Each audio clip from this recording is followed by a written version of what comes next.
Well, it's hard to believe we're closing in on summer, and what that means is that turkey season is either went out or going out all across the country. And so here it is, you know, we're closing in on the end. And so a lot of times we get all these thoughts and tips that's geared up for the beginning of the season, even the middle in those April months, but we forget about those late season months. And I was just gonna give you a couple little tactics and tips that have helped me a lot, you know, for late season. One is late season, number one crucial thing is the sound in the woods change dramatically, because whether you're in New York or Pennsylvania or you're down at the end of the Georgia season, the volume and the foliage on the trees are significantly more. So a lot of times those sounds that you hear that you used to would have thought were 200 yards away, well, they might only be 70 to 80 yards away. So it's really easy in the late season to bump turkeys based on misjudging the sound of the gobbles. And so that is a number one tip. Be cautious. If you're hearing a turkey gobble, especially when you're on the ground striking a turkey midday, if you hear a turkey gobble loud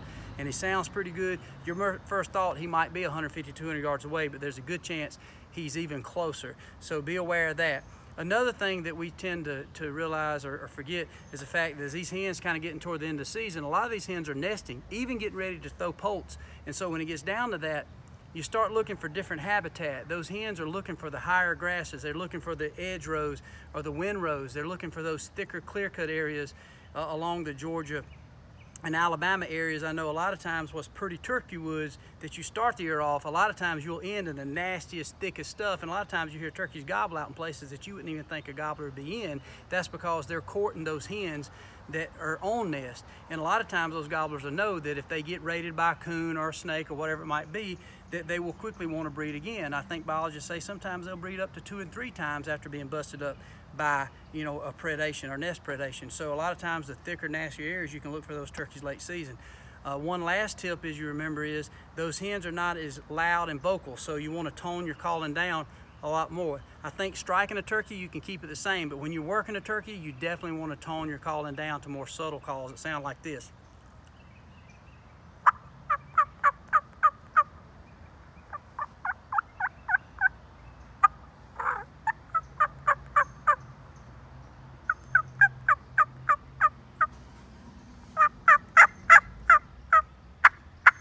Don't mean you don't want to add some excitement to it. Don't mean that you want to cut back on the amount of calling, but the volume and the loudness you definitely want to take care of, you know, toward the end of the season. So there's a few little things that's helped me over the years, help finish off some turkeys, especially in late season when it's come to the end. They've been called to a lot. You find the habitat changes, the whole countryside changes, and a lot of times you have to apply different tactics. So I hope that helps a little bit.